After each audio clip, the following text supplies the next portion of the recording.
started. I'd like to introduce Dr. Weslake. Dr. Brad Weslake is an associate professor of philosophy at NYU Shanghai. His research is in the philosophy of science, especially on topics related to causation and explanation in physics and biology. At NYU Shanghai, he has recently been involved in teaching global perspectives on society, a course that all first-year students take part of as their core curriculum. In addition, in this webinar, Dr. Westlake will discuss explanation in evolution and artificial intelligence. This session will explore some theories philosophers have given for how explanations in science can actually work. Professor Westlake will focus on two questions related to these theories. The first is from evolutionary biology. What does it mean to say that an evolutionary outcome is explained by chance? The second is from artificial intelligence. How can we explain the behavior of complex neural networks? Dr. Weslake, take it away. Hello, everybody. I hope you can hear me. I'm going to flash up the title slide for my talk, just so that you can note down, if you would like to, my website. And that's because I'm going to post these slides on my website after I finish the talk. And so if you'd like to grab any of the citations that I make during the talk, the list of citations is at the end of the slides that I will post later. So a little bit about myself. As Samara said, I'm Associate Professor of Philosophy at NYU Shanghai, where I've been since 2015. Before that, I was at the University of Rochester, and my PhD in philosophy is from the University of Sydney. My work is in the philosophy of science, especially on causation and explanation, which are topics I'll be talking to you about today. And as Samara said, one of the things that I've been doing in Shanghai is teaching this incoming course for all students called Global Perspectives on Society. So if you end up coming to Shanghai, you'll be taking that course with me. I'm going to talk to you today about the topic of explanation in science, and especially as applied to explanation in evolutionary theory on the one hand, and explanation in artificial intelligence on the other hand. So let me start by introducing the subject. What are explanations? This word explanation is used in many different ways, but what I mean by that word is to refer to those things that scientists seem to be looking for when they are conducting their investigation. So for example, scientists might ask, as scientists have asked, what explains the extinction of the dinosaurs? So explanations in this sense are things that scientists are looking for. And explanations seem to be special in that they tell us why something is the case, not merely that something is the case. So it's one thing to know that the dinosaurs went extinct, but a very different thing to know why they went extinct. Explanations seem to be the kinds of things that can be good or bad, or better and worse. One theory can explain something very well that another theory explains poorly. And explanations seem to be valuable because they produce understanding. So the reason why it's good to be able to explain something is because if you can do that, you can thereby come to understand that thing. So philosophers have tried to think about these things, explanations, and they've tried to construct theories of what explanations are. And these theories should do a number of things. They should, first of all, tell us what explanations are. That one is obvious. They should give us a taxonomy of explanation. That is, they should tell us what kinds of explanations there are. They should tell us how it is that by knowing an explanation, we thereby come to understand something. So what is it about these explanations that enable them to produce understanding? And finally, they should tell us, as I said, what it is about explanations that can make them better or worse than one another. There are lots of theories of explanation that philosophers have proposed. What I'd like to do today is to talk to you about one particular theory of explanation that goes by the name of the causal theory of explanation. And it might seem that the theory is very simple. Indeed, it can be stated very simply. According to the causal theory, to explain something is to tell what the causes of that thing are. And a very natural accompanying idea with this theory is to say that a good explanation is one that includes a lot of information about causes, and a poor explanation is one that doesn't include as much information about causes.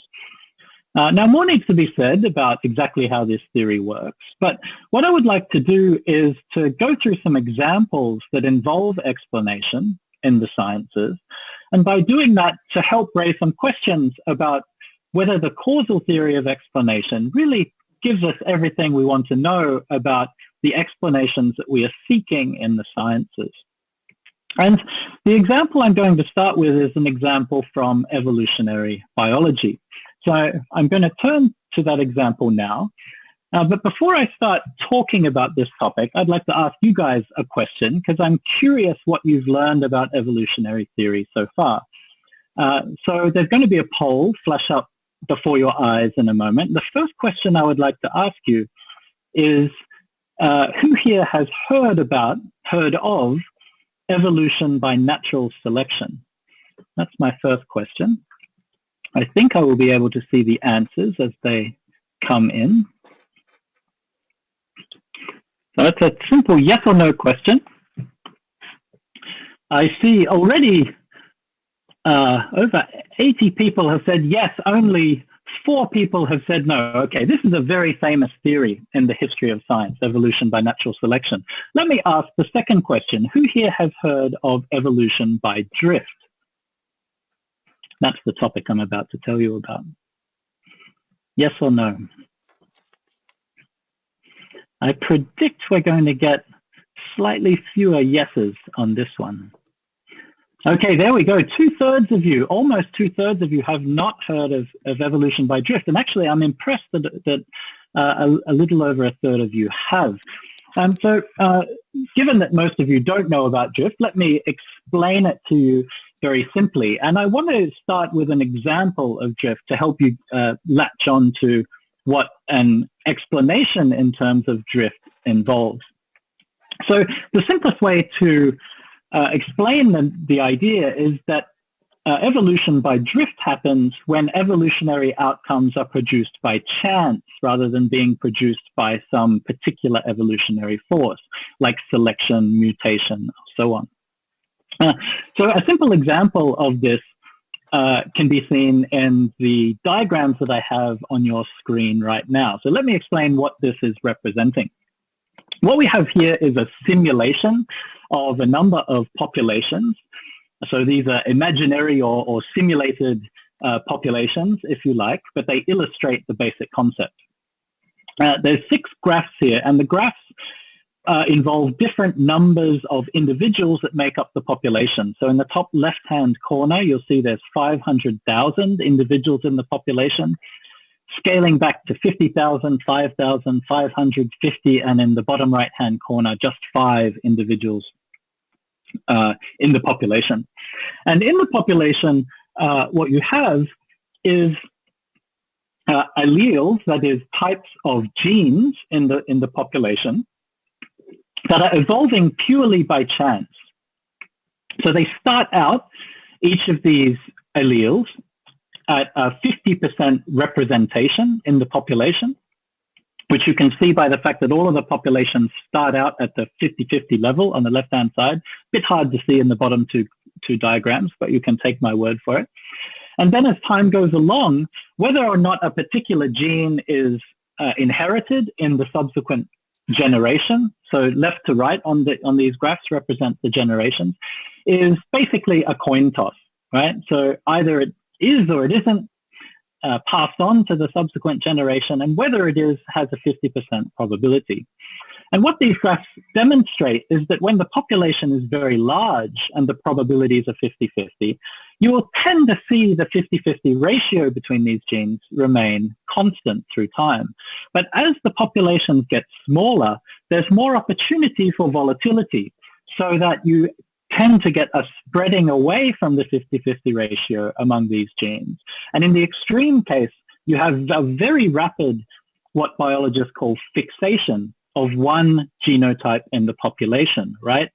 One of those genes ends up being at frequency 1 on the top there, you can see, and all of the others go extinct. So what kinds of things does drift explain in these kinds of examples? Well, biologists like to say things as follows. So these are some quotes from a textbook in evolutionary theory from the chapter that characterizes drift. Biologists say things like this: drift explains features of the living world that natural selection cannot.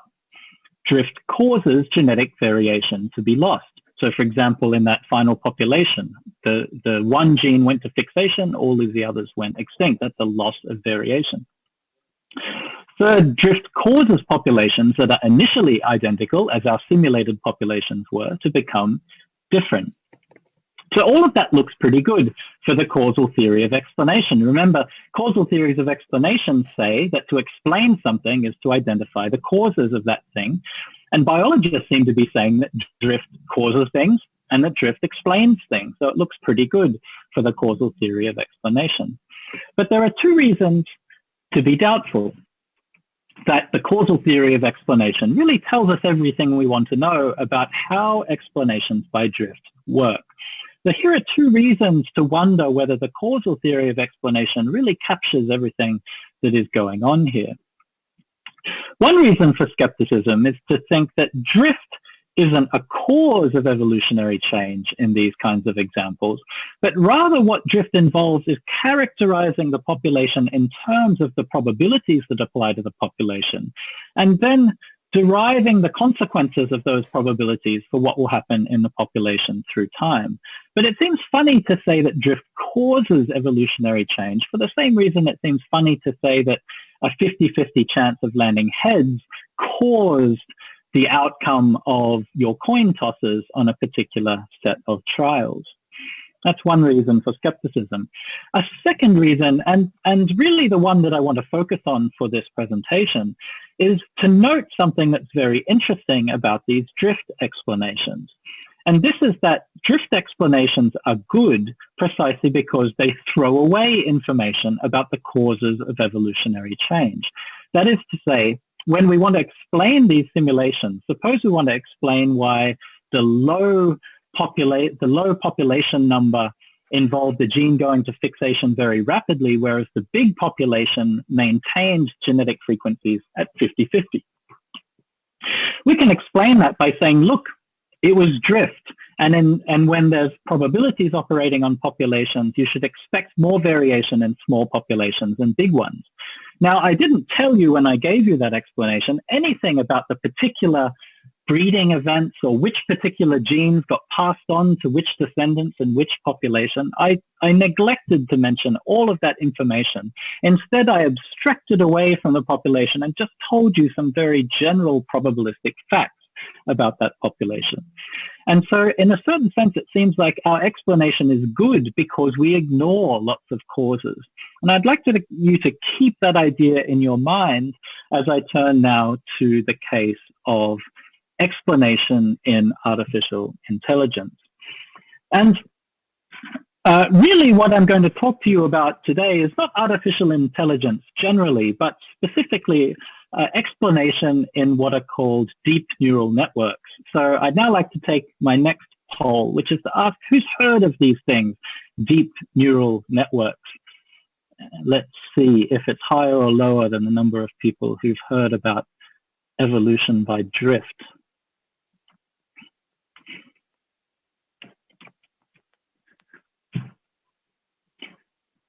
These things are in the news a lot these days. That's interesting. Roughly half of you have heard of deep neural networks and roughly half of you haven't. That's interesting because I'm sure that if I asked the question, how many of you have heard of artificial intelligence, it would have been up there with evolution by natural selection. Everybody's heard of artificial intelligence. But often these days when people refer to AI, they're really talking about these things, deep neural networks. And I'm going to explain what those are in a moment. But before I do that, let me say something about how explanation works when we're talking about computational systems. And these deep neural networks are examples of computational systems, but so is the computer that you're sitting at right now, or the phone if you're watching on your phone, a computational system. When we want to explain how computers work, how do we do it? There's a very influential conception of this that was proposed by the great cognitive scientist David Ma in 1982. And the idea is that there are these three different levels at which you can explain the way a computer works. The first is the most abstract level. This is what Ma called the computational level.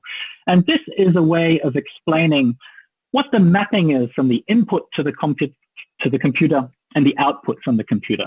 So it's a functional characterization that just maps you from input to output. That's the most abstract explanation you can give. But a more detailed explanation can be given at what Ma calls the algorithmic level. At the algorithmic level, you actually explain how it's implementing this computation. You explain what representational structures the computer is using and what the specific algorithms are over those structures that are producing the output that the computer produces. So this, as I said, is the algorithmic level. And finally, the deepest level or the lowest level of explanation you can give is a physical explanation. How is it that the circuit board or whatever your computer is made out of is actually implementing these algorithms in its physical hardware? So keep in your mind this distinction between these different levels at which you might explain a computer, and think about it in the context of deep neural networks. So these deep neural networks are a species or a kind of neural networks or artificial neural networks. What are those? These are computational systems that are modeled on biological brains, like human brains. So instead of having a central processing unit that does all of the computing, you have a big network made up of nodes, and each node is implementing a particular computational function, and it's connected in a rich way to other nodes in the structure, just like how our brains work with our individual neurons, each connecting with other neurons and implementing their own computational function. And these artificial neural networks are often arranged in layers where you have sets of nodes, each of which are connected to a certain set of upstream nodes and a certain set of downstream nodes. So there's often this kind of layered structure to these neural networks. What are deep neural networks in particular? Well, the key thing about deep neural networks is that deep neural networks contain many of these layers. So not just 2 or 3, but often 10 or 15 or sometimes 200 or 300 layers in the intermediate processing space between the input to the network and the output to the network. There are two other features of these deep neural networks that are very important to emphasize in the context of explaining how they work. The first one is that these networks are not programmed by a human programmer in the way that your computer is, but instead they reach their final computational state through a process of training. They are given data, they're given inputs and outputs, and they're told which outputs correspond to which inputs, and they have to learn how to transform inputs to outputs to solve these problems.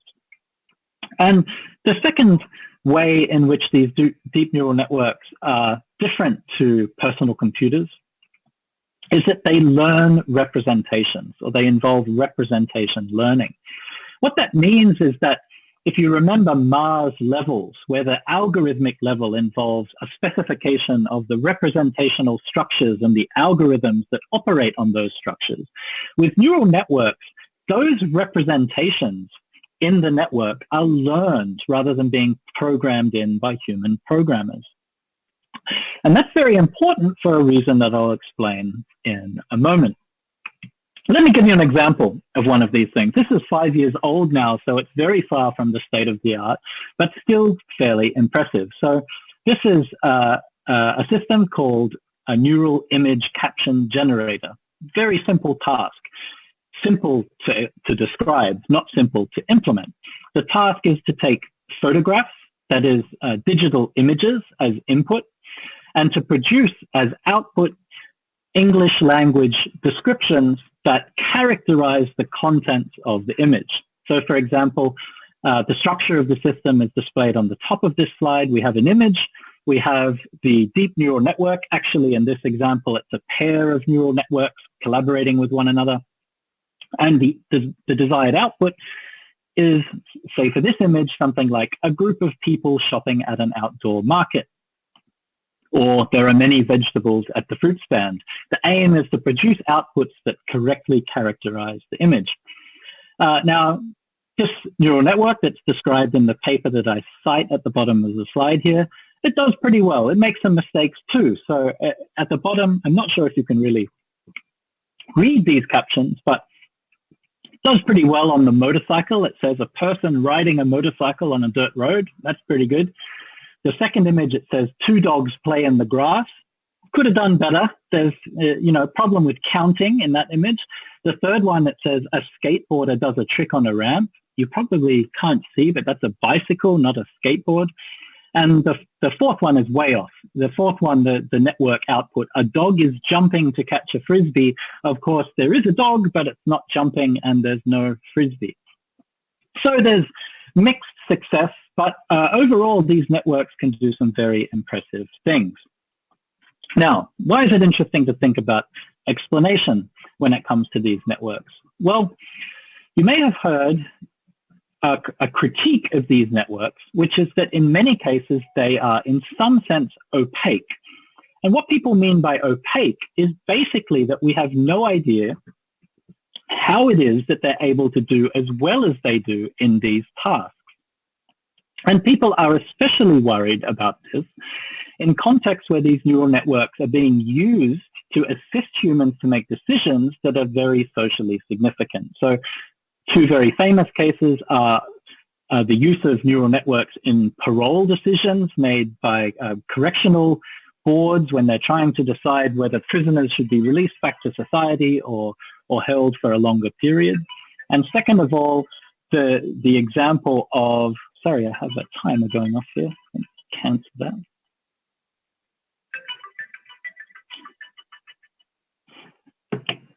That's telling me I should be finished, but in fact I'm not ready to finish yet. I'm going to talk for a couple more minutes. So our second example is the example of credit decisions, which is decisions about whether loans should be extended to particular people. Neural networks are being used to make decisions of this kind also. Now this is often put in terms of explanation. Neural networks are sometimes explicitly designed to be explainable. And the final thing I want to persuade you of in this talk is that the right way to think about this worry that we can't explain how these neural networks are working is not in terms of the sheer size of these networks. People often say, look, these networks are huge. They involve billions of adjustable parameters. That is billions of neurons, billions of connections, and that's why we can't understand what they are doing. But if you think about the case of drift, these populations can be very, very big, and yet we can explain perfectly well their evolutionary behavior if we can find a level to characterize the population that enables us to predict what we want to predict. In the case of these neural networks, the problem is that because the representations that the network is using are learned rather than programmed in, we just don't know what they are. In terms of Mars scheme, we know what the implementation level is, but we have no idea what to say about the algorithmic level or the computational level. And this, I think, is how we should understand this worry about explainability in artificial intelligence. So that's my conclusion. I hope to have persuaded you that there's something useful about comparing 2 apparently very different fields, evolutionary theory and explanation in deep neural networks. I'll stop there and take any questions that you might have to ask me about anything that I've said in the presentation. Thank you so much, Dr. Weslake. That was such an amazing taste of NYU's academics. And like you said, we now have a chance to take questions from our guests. So please feel free to drop your questions in that Q&A box. And while folks are doing that, I have a few questions for you.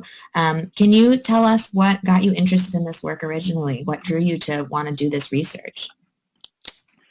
That's a good question. I actually, as an undergraduate, I started in computer science. I didn't get involved in philosophy until my very final year of my undergraduate studies. And so I have a background as a computer scientist. I worked for a number of years as a software engineer, including on some very early language learning algorithms that had some affinities to these deep neural networks. And so I was sort of interested from a technical perspective a very long time ago. And then when I got into philosophy, I was just interested in science in general. I was interested in understanding how science works, what it is that science is aiming at, how to evaluate the strengths and weaknesses of different theories in science. That led me to this topic of explanation. And it's just a kind of nice synergy that by thinking about explanation in science generally, that put me in a position to think again about the computer science work I used to do before I got involved in philosophy. So I guess some accidents of my own biography led me to an interest in these questions. I think that's amazing, and I think it's a kind of a perfect cross-section of an NYU student also. There is such a platitude and a plethora of options for students to study depending on their scope of interest. So there's, you could go in thinking one thing, and to be able to come out with a hybrid of your experiences is really kind of amazing. So coming from Annie, we have a question about who would be responsible if an AI machine that does self-learning with an algorithm does something that's socially destructive? Is it the fault of the person who wrote the code, or is there a world in which we hold the machine responsible? I mean, this is a really great question and also a really deep question, I think. So I'm not sure that I can say anything too illuminating about it, apart from emphasizing the importance and the interest of the question.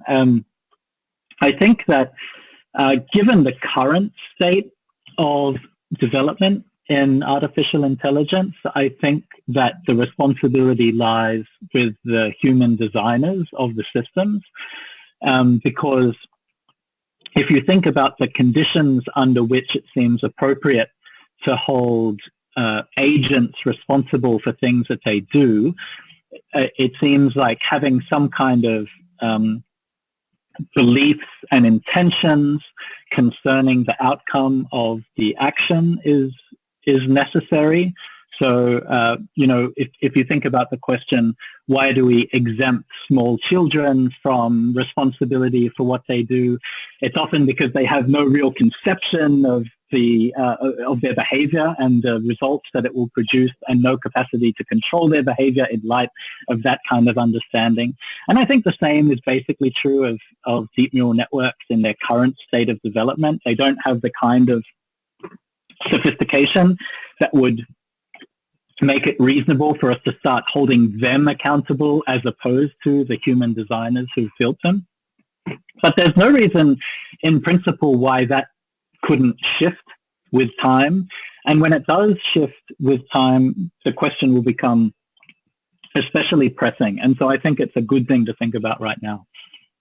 I think that was such a good, helpful comparison of, how would you hold a child responsible for taking some cause of action that resulted in something unexpected.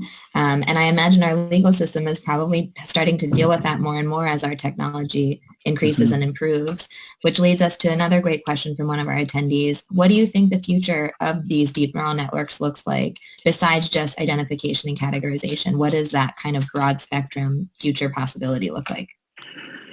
I mean, there's an interesting debate in the artificial intelligence community itself over exactly how far you can push this particular architecture for computers in terms of what they can do. So there are some people, and actually I'll use two NYU professors as an example of this debate. One is the deep learning specialist Yann LeCun, who also is the chief artificial intelligence scientist at Facebook.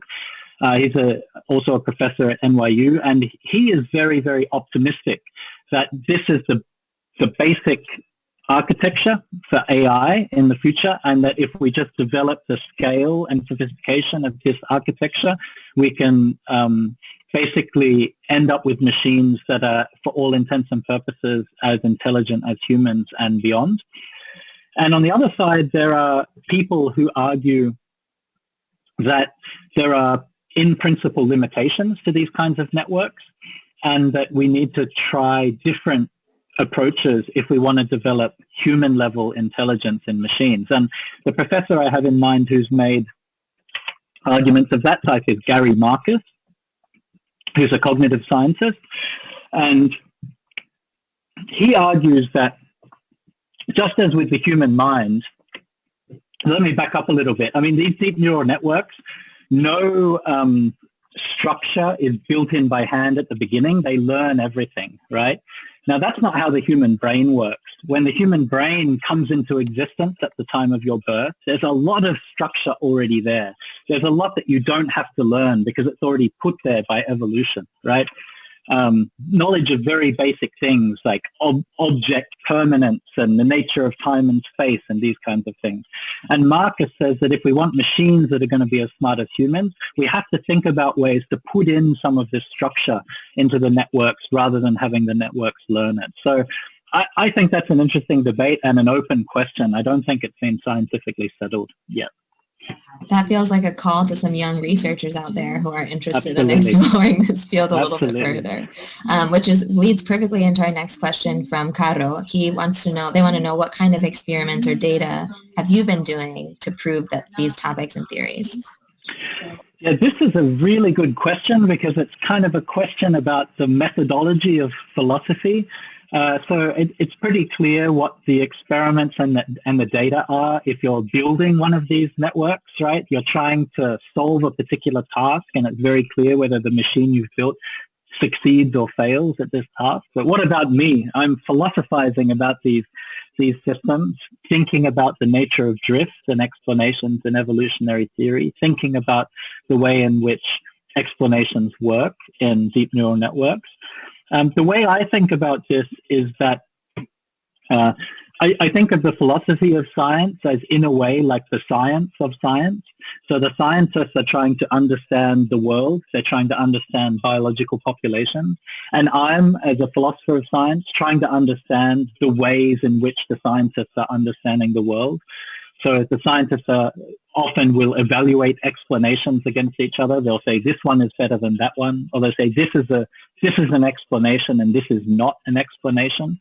But the scientists themselves aren't giving theories of what explanations are. They're just going ahead and using that notion. And so what I'm trying to do is to look at the way that scientists are speaking and evaluating theories and propose a theory that, if it's true, could explain the way in which scientists are working. And that gets measured by how well the theory fits with the practice of science and how well it unifies the various phenomena that are connected with the topic that we're interested in. I'll stop there, but it's again a deep question that's not uncontroversial. Absolutely, I can imagine, and I'm sure that depending on who we talk to in this field, they all might have a different opinion. And Liz wants to know, in your opinion, is AI more explanatory through causes or through drift? Have you found one being more dominant than the other in your research? Yeah, so the conclusion that I was trying to suggest at the end of my talk is that when people are worried about these AI systems being opaque, when we're worried about these systems operating in ways that we can't understand, really what we're worrying about is not simply the fact that they're really big and complicated, because lots of things we can explain are big and complicated, like biological populations. But what we're worried about is that we don't have a way of characterizing the network at a higher level, analogous to the way we can characterize the biological populations in terms of selection or drift, that would enable us to understand the basis for the outputs that the system is generating. So if you think, for example, about one of these systems that is making judgments about whether a certain person should be given a loan or not, right? Is this person creditworthy or is this person not creditworthy? The neural network spits out an answer. Right? It takes as inputs the financial history of this person, maybe where they live, what their assets are, how old they are, what their annual income is, etc., etc. Should they be given a loan? The system says yes. And we want to say, or let's say the system says no. We say, hey, I deserve a loan. Why did the system say no?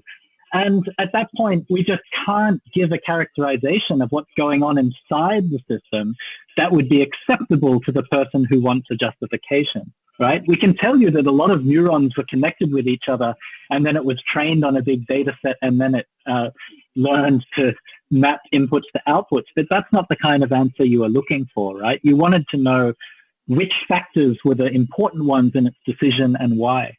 And that's what I'm suggesting we don't have in the case of these deep neural network systems. Again, I'm hearing this call to research for some young minds to come and help kind of dig into some of these theories, which is really incredible. And we have time for just a few more questions. There's a lot in our box, so for those who we cannot get to, please, we'll give you information on how to contact us so that we can make sure that we can answer some of those questions. But I have another question from Nick, which I'm going to kind of combine a couple of questions because we have some folks all interested in this topic. I think we're having an Avengers Endgame kind of moment on how smart will these AI systems get? Will they ever be able to be as creative and artistic and human as we are? I think there's always some degree of speculation involved in answering this question. It's obviously one of the most interesting ones. My opinion about this, for what it's worth, is that I think in principle it's possible for computers to become exactly as intelligent, creative, fill in whatever feature of human thinking you like as humans are. I don't think that there are any principled barriers to that happening on the one hand. But on the other hand, I'm far more skeptical than many researchers in artificial intelligence that this moment is close. I think actually that in this debate I mentioned earlier between Gary Marcus and Yann LeCun, I actually side with Marcus in that debate. I think that there are good reasons to think that these deep neural architectures, while very good for classification, image labeling to some extent with language processing, I think there's certain things humans can do that there's very little reason to think that the deep neural network architecture by itself can, when it's scaled up, lead to intelligence of that kind. And so I think in principle, yes, but in practice, not anytime soon. I think that probably lets folks rest a little bit easy. We have a few questions about how this might impact the workforce at some point. Are we going to see a rise in the unemployment rate because AI has taken over our normalcy? Yeah, actually, I think there's something very important to say about this, which is that this question is a completely distinct question from the last one.